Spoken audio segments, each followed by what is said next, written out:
C'est un visage bien connu du marché de Planoise.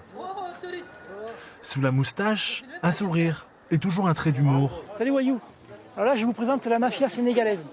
Aujourd'hui, Daniel ne porte pas l'habit bleu pour lequel on le connaît depuis 4 ans.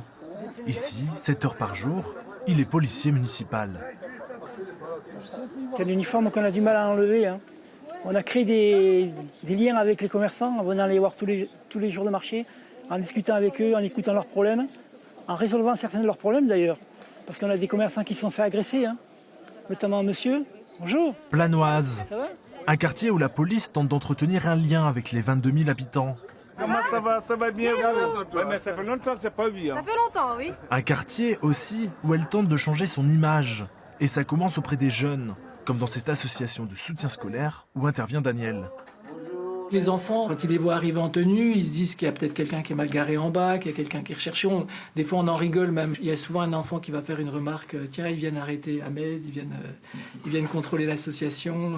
Quand on a eu de bons rapports avec un policier, on peut rassurer un copain quand il croit que voir un policier, c'est voir un ennemi, quoi. Redorer le blason des forces de l'ordre. C'était le projet du gouvernement Jospin il y a un peu moins de 20 ans, avec la police de proximité.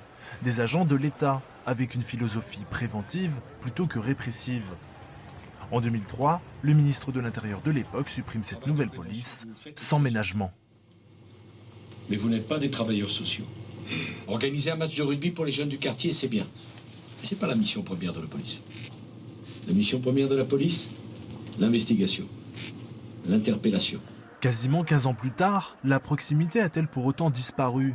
Avec la casquette de policier municipal, Daniel cultive en tout cas un lien presque paternel avec certains habitants. Les gants, c'est obligatoire en scooter. Oui.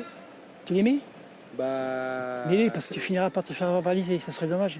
Il n'y a pas de petite police. Nous, ce qui compte pour nous, c'est d'apporter un peu plus de bien-être au quotidien aux habitants de Planoise. Besançon compte devenir ville pilote de la future police du quotidien. Les contours de ces missions restent néanmoins encore à préciser. On a une très bonne complémentarité entre police nationale et police municipale. Donc demain, s'il y a une police de sécurité et du quotidien au niveau de l'État, je ne vois pas pourquoi il n'y aurait pas des échanges avec la police municipale. Mais avec cette nouvelle police de l'État, Daniel craint que soit oublié son travail de terrain. Le président parle de police de proximité comme si la police municipale n'existait pas. Et je peux vous dire que ça fait vraiment du mal aux policiers municipaux qui tous les jours sont sur les quartiers, sont dans les villes et font leur travail du mieux qu'ils peuvent. La police de sécurité du quotidien devrait être déployée dès la fin de l'année. Besançon pourrait faire partie des premières villes à l'expérimenter.